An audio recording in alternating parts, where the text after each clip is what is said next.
नमस्ते दोस्तों, welcome to my YouTube channel Sahaj education classes. आज हम लोग क्लास 10th का फर्स्ट चैप्टर स्टार्ट करने जा रहे हैं, साइंस का, केमिकल रिएक्शंस एंड इक्वेशंस।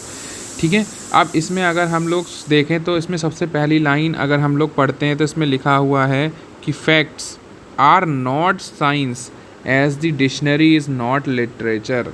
ये बात किसने कही है? मार्टिन एच फिशर ने कही है। देखो, साइंस जो होती है वो फैक्ट्स पे बेस नहीं होती। साइंस दो चीज़ों पे बेस करती है। किस पे? एक तो थ्योरी पे और दूसरा एक्सपेरिमेंट पे। अगर कोई भी इनमें से एक चीज़ फेल हो जाती है तो वहाँ पर साइंस जो है वो अपने आप को प्रूफ नहीं मानती। ठीक, साइंस का प्रूफ नहीं होता। साइंस थ्योरी को भी एग्जामिन करती है एज वेल एज एक्सपेरिमेंट। अगर कोई भी चीज़ हम एक्सपेरिमेंट कर रहे हैं तभी तो हम उसे लिख सकते हैं। तो साइंस फैक्ट्स पे बेस्ड नहीं होती, it is based on theory and number of experiments. ठीक है। अब ये बात किसने कही थी? ये बात कही थी मार्टिन एच फिशर ने। ठीक है। As dictionary is not literature, क्योंकि डिक्शनरी में केवल हम इंग्लिश वर्ड्स के मीनिंग ढूंढ सकते हैं। ठीक है, पूरी की पूरी लिटरेचर नहीं पढ़ सकते। ये बात बिल्कुल सही है। ठीक है। अब हम लोग स्टार्ट करते हैं chapter 1, chemical reactions and equations. सबसे पहला इसमें स्टेटमेंट दे रखा है, consider the following situations of daily life and think what happens when. क्या होता है? ठीक, milk is left at room temperature during summers. अगर गर्मियों के समय में अगर आप लोग दूध को रूम टेम्परेचर पे खुला छोड़ देते हो तो क्या हो जाता है? घर पे मम्मी कहती है ना, दूध गर्मियों में क्या हो जाता है? ख़राब हो जाता है। ठीक, अभी ख़राब क्यों होता होगा? ये सोचने वाली बात है। उन्होंने कहा यही तो सोचिए कि क्या होगा। तो दूध जो है वो क्या हो जाता है? ख़राब हो जाता है। एक iron tawa pan nail is left expose to humid exposure. Humid का मतलब अगर गीले एनवायरनमेंट में आप किसी भी आयरन तवा को रख दोगे, पैन को, नेल को, तो आप देखोगे वो जो तवा है उस पर एक रेड ऑरेंज कलर की लेयर बन जाती है। अगर जनरली आपने घर पे पैन तवा या कुछ भी देखा हो तो आपने देखा होगा कि मम्मी वगैरह जब या कोई भी धोता है, धो के उसे रखते हैं तो उसके ऊपर सेकने, जब कुछ भी हम लोग यूज़ करने जा रहे होते हैं उस तवा, पैन या नेल का, तो देखते हैं उस पर रेड ऑरेंज कलर की एक लेयर दिखाई देती है। वो क्यों दिखाई देती है? दूध गर्मियों में क्यों ख़राब हो जाता है? Grapes get fermented. अगर उसे लंबे समय तक स्टोर करके रखोगे अंगूरों को तो क्यों फर्मेंट हो जाते हैं? क्यों सड़ने लगते हैं? Food is cooked. फूड कैसे पकता है? ठीक है। Food gate digested in our body. हमारी बॉडी में फूड जो है वो किस तरीके से डाइजेस्ट होना स्टार्ट हो जाता है।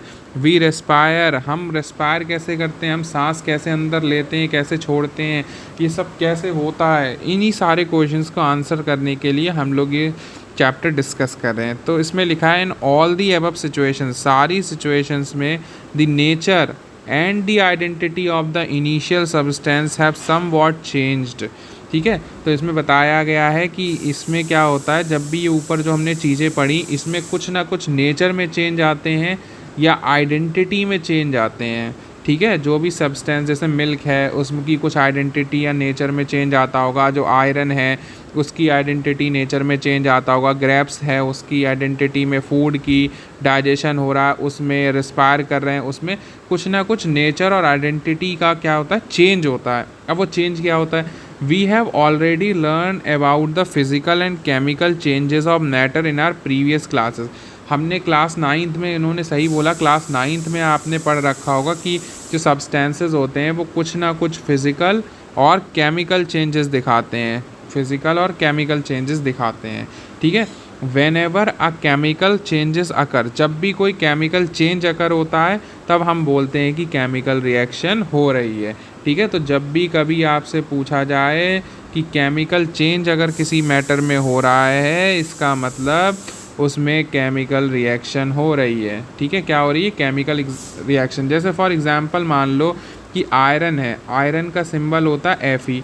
अगर इसे आप जो है ह्यूमिड एटमॉस्फेयर में रख रहे हो, ठीक है, तो ह्यूमिड एटमॉस्फेयर में रख रहे हो तो ये ऑक्सीजन से क्या करेगा कि ऑक्सीजन तो हर जगह प्रेजेंट है, तो ऑक्सीजन से रिएक्ट करके ये क्या बना लेता है? Fe2O3 टाइप का कंपाउंड बना लेता है, जिसकी वजह से तवे पे आपको ये कलर की रिएक्शन दिखने को मिलती है। तो देखो, यहाँ तो तवे पे आयरन था लेकिन ह्यूमिड एटमॉस्फेयर की वजह से इसे क्या मिल गया? ऑक्सीजन, और ऑक्सीजन की वजह से ये चेंज होके फेरिक ऑक्साइड में कन्वर्ट हो गया। तो देखो यहाँ पर क्या था? केमिकल चेंज हुआ नहीं हुआ? आयरन सिंगल एलिमेंट था लेकिन देखो ये ऑक्साइड में कन्वर्ट हो गया, तो यहाँ पर ये क्या हो गया? केमिकल चेंज हुआ, और जब केमिकल चेंज हुआ इसी को हम लोग क्या बोलते हैं, केमिकल रिएक्शन बोलते हैं। ठीक है, you may perhaps to be wondering as to what is actually meant by a chemical reaction. अब जनरली समझना शुरू करते हैं धीरे धीरे कि केमिकल रिएक्शन क्या होता है। How do come to be know that a chemical reaction has taken place. अब हमें कैसे पता चलेगा कि कोई केमिकल रिएक्शन हुई है या नहीं है। Let us perform some activities to find the answer these questions. अब हम जो है वो इसको समझने के लिए कुछ एक्टिविटीज़ करते हैं जो आपके स्कूल्स में प्रैक्टिकल्स में कराई जाती हैं। देखो अब उसे हम कैसे करते हैं। तो पहली एक्टिविटी देखो क्या कहती है। पहली एक्टिविटी बहुत सिंपल है, लिखा है this activity needs at a teacher's assistance, मतलब टीचर की रिक्वायरमेंट है, ये स्कूल्स में कराई जाती। It would be better if students wear suitable eye glasses. हमेशा याद रखना जब भी आप इस एक्सपेरिमेंट को करें तो आई ग्लासेस का यूज़ ज़रूर करें। देखो क्या करना है, क्लीन अ मैग्नीशियम रिबन। आपको यहाँ पर ये जो आपको ये चीज़ दिख रही है ये जनरली क्या है, मैग्नीशियम का रिबन है। क्या है, magnesium ribbon. About 3-4 centimetre long, 3 से 4 सेंटीमीटर लंबा आपको मैग्नीशियम रिबन लेना है और पहले उसे क्लीन करना है। अच्छा, क्लीन करना क्यों ज़रूरी है, इसलिए क्लीन करना ज़रूरी है क्योंकि मैग्नीशियम की जो रिबन होती है उस पर रखे रखे ऑक्साइड की लेयर बन जाती है। तो जब आप ये एक्सपेरिमेंट करोगे तो वो एक्सपेरिमेंट जो आप करने जा रहे हो वो परफॉर्म नहीं कर सकोगे। ठीक है, इसीलिए क्या करते हैं हम लोग, पहले उसको क्लीन करते हैं। मैग्नीशियम जैसे ये जो स्ट्रिप है, ठीक है, ये स्ट्रिप जब हम लेते हैं बहुत समय से रखी हुई होती है तो ये मैग्नीशियम ऑक्साइड की स्ट्रिप होती है, मैग्नीशियम की नहीं होती, मैग्नीशियम ऑक्साइड की। क्यों, क्योंकि जो ये स्ट्रिप होती है इसके ऊपर रखे रखे ऑक्सीजन जो है वो अपनी लेयर बना लेता है इस तरीके से। तो अंदर तो मैग्नीशियम होती है लेकिन बाहर से ये इसके ऊपर क्या जम जाती है, ऑक्साइड की लेयर जम जाती है। तो हमें चाहिए मैग्नीशियम लेयर, तो हम लोग इसे क्या करते हैं, क्लीन करते हैं। जैसे ही हम इसको क्लीन करना स्टार्ट करते हैं तो इसकी वजह से ये जो लेयर है वो धीरे धीरे क्या हो जाती है, हटना स्टार्ट हो जाती है। और फाइनली क्लीन करके जो हमें रिबन मिलता है वो किसका रिबन मिलता है, मैग्नीशियम रिबन। तो अगर आपसे पूछा जाए कि हमें जनरली क्यों मैग्नीशियम रिबन को क्लीन करना चाहिए, क्योंकि उस पर रखे रखे ऑक्साइड की लेयर जम जाती है। उस ऑक्साइड को लेयर को हटाने के लिए हमें जो है वो मैग्नीशियम रिबन को साफ़ करना पड़ता है। बाय रबिंग इट विथ, किसके साथ, सैंड पेपर के साथ। और हमें क्लीन किसके साथ करना है, तो याद रखना क्लीन करने के लिए यहाँ पर जो चीज़ यूज़ होती है उसे बोलते हैं सैंड पेपर। ठीक है, सैंड पेपर का यूज़ करते हैं। अब नेक्स्ट आता है hold it with a pair of tongs. Tongs का मतलब चिमटा, जो घर में जैसे रोटी सेकने का काम आता है। ये जो एक्सपेरिमेंट में ये जो चीज़ जिससे हम रिबन पकड़ेंगे उसे बोलते हैं tongs. Burn it with a spirit lamp. Spirit lamp जैसे कि आप अगर लैब्स में जाओगे तो देखोगे उसमें जो होता है कैरोसिन ऑयल होता है, नीचे ऊपर उसमें एक हल्की सी बत्ती टाइप की निकली होती है, उसे हम जलाते हैं और उसके ऊपर इस रिबन को हम लोग हीट करते हैं। और बर्नर, ठीक है, बर्नर थोड़ा ये जो चीज़ दिखाई है इसको हम लोग बर्नर बोलते हैं। और जबकि आपने देखा होगा बहुत पुराने समय में इस तरीके के कुछ चीज़ें होती थी जिसमें इस टाइप की एक बत्ती निकली होती थी, यहाँ पर हम लोग कैरोसिन ऑयल भरते थे जो एक बम की तरह दिखती थी और इस पर हम जलाते थे तो यहाँ पर एक फ्लेम जलती थी। ठीक है, इसे हम लोग जनरली स्प्रिट लैम्प बोलते थे। जैसे वो होता है ना स्प्रिट लैम्प, हम लोग क्या बोलते हैं, वो हाथ में लेके डोलते थे वो लोग, जैसे भूत भूत पिक्चरों में लेकर घूमते रहते हैं लैम्प, उसी को स्प्रिट लैम्प बोलते हैं। और collect the ash so formed in a watch glass. और जब वो जल जाए तो उसके बाद यहाँ पर ये राख, ऐश मतलब राख, राख जो है वॉच ग्लास में इकट्ठी करनी है। Burn the magnesium ribbon keeping it as far as possible from the eyes. अपनी आँख से जितना दूर रख सकते हो उतना दूर रखना है जलाते समय। ठीक है, अब आप क्या ऑब्जर्व करोगे, देखो burning of magnesium ribbon in air and collection of magnesium oxide in a watch glass. इसको हम थोड़ा सा आगे पढ़ते हैं तो लिखा है you must have observed that magnesium ribbon burns with a dazzling. Dazzling मतलब ब्राइट, ब्राइट मतलब बहुत चमकदार लाइट जो होती है। ठीक है, white flame and changes into a white powder. This powder is magnesium oxide.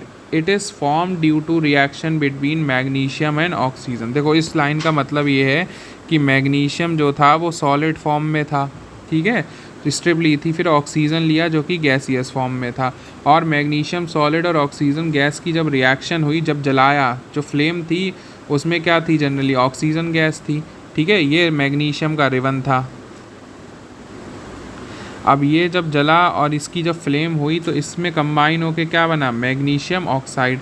जो कि किस फॉर्म में बनी, सॉलिड फॉर्म में, क्योंकि राख थी ना, और इसे बैलेंस करने के लिए यहाँ पर 2 लगा दिया, तो यहाँ पर 2 हो गया। ठीक है, तो 2 MgO बनी। ये क्या बना, मैग्नीशियम का पाउडर बन गया। तो ये पाउडर फाइनली आपका तैयार हो गया। ठीक है, और ये बात याद रखना कि आँखों से उसे क्यों दूर रखा जाता है, क्योंकि उसमें जब हम जलाते हैं तो बहुत ज़्यादा डेजलिंग मतलब चमकदार वाइट फ्लेम निकलती, इस वजह से उसे आँखों से दूर रखना चाहिए। ठीक है, अब नेक्स्ट क्लास में हम लोग एक्टिविटी 1.2 डिस्कस करेंगे and activity 1.3। Thanks for watching.